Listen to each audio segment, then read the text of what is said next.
Alright YouTube, so welcome back to another PlayerUnknown'S Battlegrounds video. Today we're going to go over some general information and tips that should help you do better at the game. As for winning games, that's really all up to you.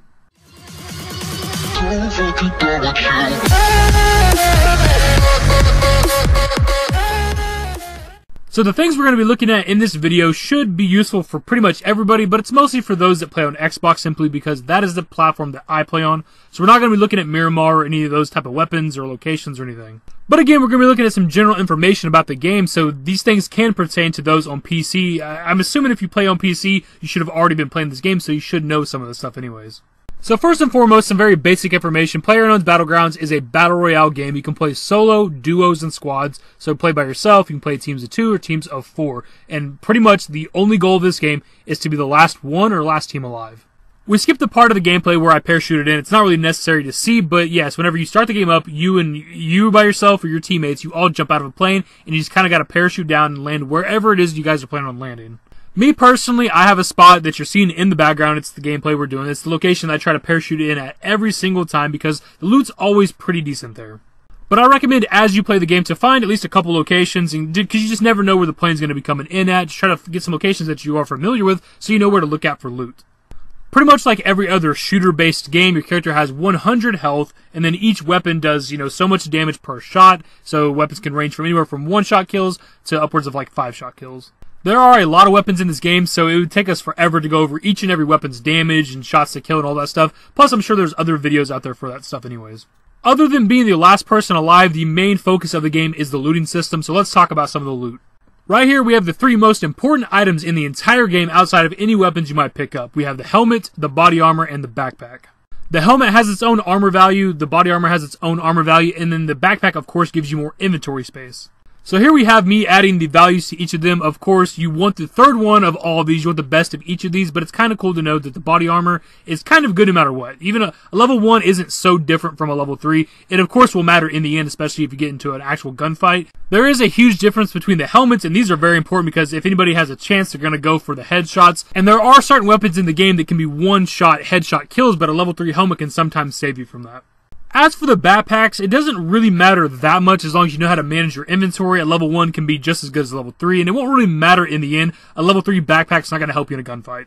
One thing that I learned as I was researching for this video that I was not actually aware of is that no matter what body armor you grab, whether it be level 1, level 2, or level 3, will actually increase your inventory carry by 50. Like, it's a very crucial bit of information that you think somewhere in the game they would have told you that. Obviously, you're going to grab the first body armor you can find anyways, but it's still something that you need to know. And again, something else that I was not aware of is there's a customization item that is default with your character. As soon as you start up the game, you have this item in your customization options. It's called the utility belt. This actually increases your base carry weight if you put it on your character. It increases it to 70 from 20, so it gives you 50 carry weight. This is very, very crucial information that the game does not tell you. There's no description to your customization items. It just says utility belt. So if you do not equip this item through the customization menu, you will be at a significant disadvantage to anybody else in the lobby that has that already equipped. Going back to the loot in the game, there are several different attachments out there for all of your weapons. Some weapons can have up to 5 different attachments. We have sights, magazines, muzzles, lower rail attachments, and stocks. Again, there's a lot of information that comes with these attachments, so if we were to break down every single weapon, break down every single attachment, this would be a very, very long video.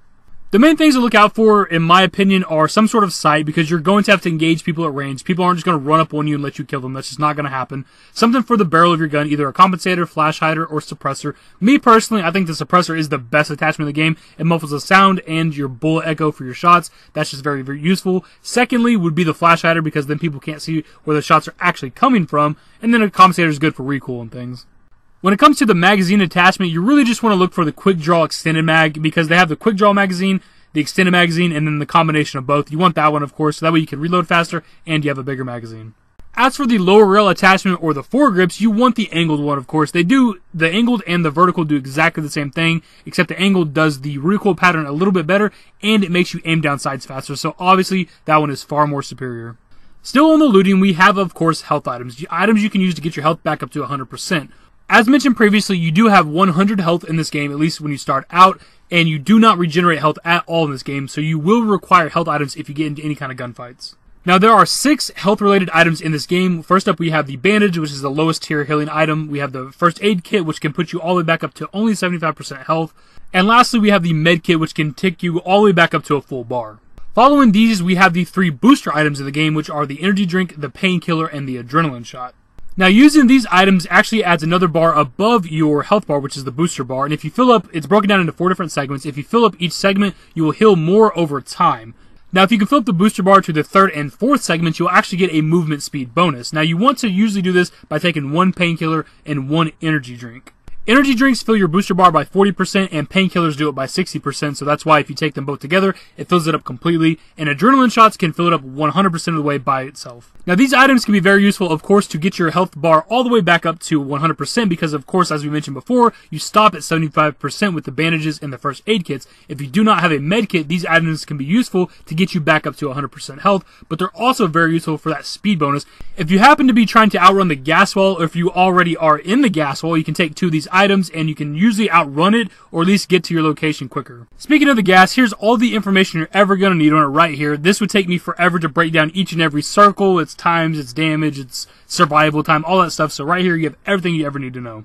Now, the first circle is usually pretty damn big, so if you happen to drop somewhere in the middle of the map, which is where I usually drop at, you're going to be pretty close to the circle, if not already in it. So that's a safe place to drop. There are several benefits to being in the very first circle. The first one being, of course, that you don't have to worry about moving. If you drop near the middle of the map and you are inside the very first circle, you have all the time in the world to loot anything and everything that you want. This is obviously useful because you can get stocked up on weapons, attachments, healing items, better armors, helmets, all that shit. The more time you have to loot, the better odds are that you come across high-level items. One of the other benefits of being within the first circle is the fact that airdrops, which we haven't talked about at all. The very first airdrop always drops in the first white circle. Now, the airdrops can happen 1 per circle, though I've read, not personally seen, that you can have multiple per circle. Don't know if that's true or not. I've only ever seen 1. That also might be a PC thing, maybe that's why. But this will be indicated by a loud-ass plane going overhead. You will hear the plane, you cannot possibly miss it. At some point when it is flying, it'll drop essentially like a care package. They'll be parachuting down, and then once it lands, there'll be a red stream of smoke coming out of it. You can't miss that either. Now, these contain exclusive items like certain weapons that can only be attained in the airdrop. There's also the ghillie suit, which of course is very useful for camping and hiding. We also have the 15 times scope and then the adrenaline boost, which we talked about earlier. The adrenaline boost can only be found in the airdrops. These are obviously worth going after if you're trying to get the best weapons and items in the game, but they are dangerous because a lot of people go after them. They are good for camping if you want to watch out for people trying to loot them so you can pick up easy kills, but also they're worth going after if you want to get the items. As mentioned previously, the first airdrop always happens within the first white circle, so your goal should be once you land to get a vehicle, then do a little bit of looting, wait for the first white circle to pop up, try to get somewhere near the middle of the white circle, and just kind of watch out for the first plane, look where the airdrop is, and go after it. Vehicles in this game are sort of a double-edged sword. You sometimes need them, especially if the circle is across the map. You can't possibly get there on foot. You're going to have to hop in the vehicle to get there. The thing is, vehicles in this game are quite loud. They give away your position at all times. Me personally, as somebody who plays solo almost exclusively, I just never use a vehicle unless I have to. When it comes to duos or squads, however, you're pretty much always going to need a vehicle just because you all need to be together. So we've gone through a lot of information in this video so far, so let's move on to the tips portion of this video. These are things that I do with every single lobby. Obviously, some things are subjective. It's just my playstyle. I'm a more conservative player. I don't play that aggressively. I'm not the best player. If I was really, really good at this game, I'd probably have a YouTube channel dedicated to it. Your boy's got some wins under his belt. I make top 10 with just about every game I play. Sometimes you die early. It happens to the best of us. So here we have the interactive map for the main island from PUBG. Erangel, Erangel, I've heard it pronounced different things. This is a very, very useful map so you can know where vehicles might be, where good loot is, where some medium loot is, things like that. Some general tips. Okay, first off, this is where I drop at right here, every single time. Right here near the middle. This is right by the apartments and the school. Every single time, if the plane is close enough, or if I can possibly parachute that way, I drop there every single time. So yeah, pretty much anywhere in the middle of the map is a good area to start out, just because if you're trying to make it within that first white circle, if you're trying to go after that first airdrop, being in the middle of the map is a good area. You want to, when you first drop in, you want to locate a car. Even myself, who's somebody that doesn't really use the vehicles in the game, I still try to keep my eye out for a vehicle so I know where one is in case I need it. If you're like me, a more conservative player, you're not that aggressive, I try to avoid any major locations. Pretty much any place that has an actual fucking name, I try to avoid those because those are going to be high trafficked areas usually. Unless it's something out here in the outskirts, these aren't super, trafficked. It just kind of depends on the lobby.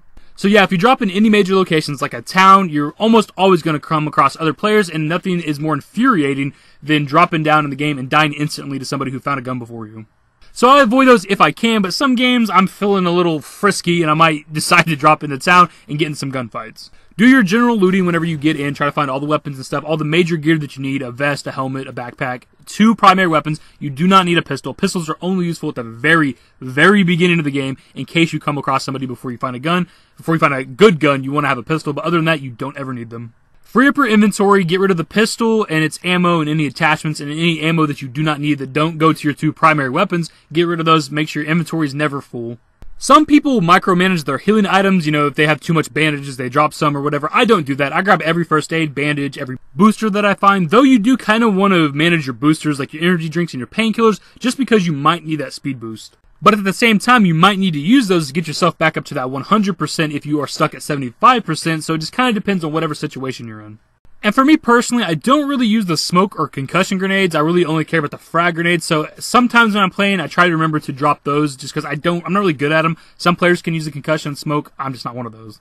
Try to locate a vehicle as soon as possible. Usually when people do is when they're dropping in, when they're parachuting in, you try to follow the roads and look for a vehicle. Maybe drop in on that vehicle, hop in it, go to your looting location, loot, and then you have a vehicle in hand. So once you've done your looting and you have a vehicle, whether you choose to use it or not, it's all based on the circle and where it's at. If the circle's close enough for me, I go on foot 100% of the time, because if it's close enough that you can get there on foot, there's no reason to hop in a vehicle and be loud and draw attention to yourself.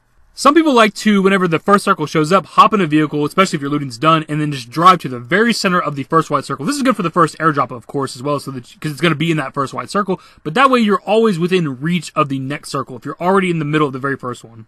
Me personally, when it comes to the circles and the gas wall, I like to ride the very outside of it. Just where the gas wall is, I like to hang out there, have the gas wall to my back. That way, I only got to worry about what's in front of me and to my left and right. People can't sneak up behind me. Some people go to the very center of the circle, like I mentioned. I'm not really up on that because then you have a 360-degree angle at which anybody can come at you. And riding the gas wall is actually good for picking off people that are coming through the gas that might have been stuck pretty far out there. They're running through the gas, they're probably damaged, and you can catch them, you shoot them, and get a free kill. But again, this is me personally. I'm a more conservative player. I'm not that aggressive. If you happen to be better at the game than me, then go right to the damn middle.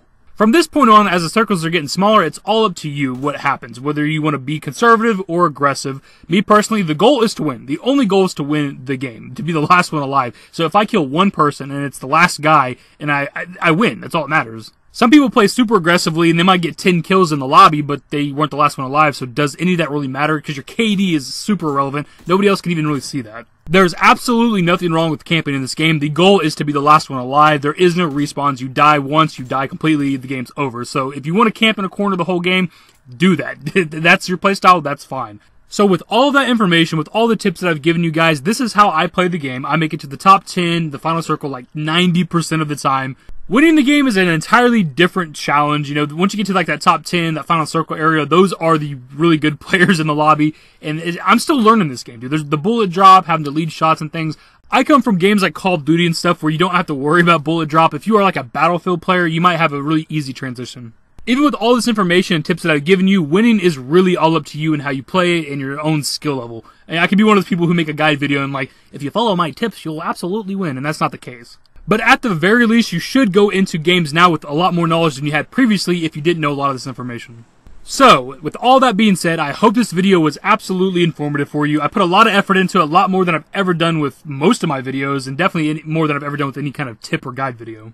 This is like technically my first PUBG video. It's not the first video I've ever made about the game, but like everything's really been news and information about the game. This is my first like actual original video. So as always, let me know your thoughts below. How do you play the game if you are a PUBG player? What is your playstyle? Are you aggressive? Are you a little more conservative like myself? Do you drop in the middle of the map, outskirts of the map? What all do you do whenever you play the game? And if you guys enjoyed the video, if you learned at least one new thing, give the video a thumbs up, subscribe to the channel if you guys are new, turn on my notifications, follow me on Twitter at @D-David. Links to my social networks are in the description and in the outro. Later, guys.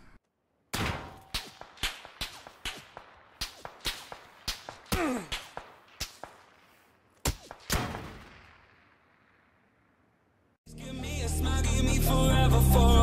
me forever for a while, quit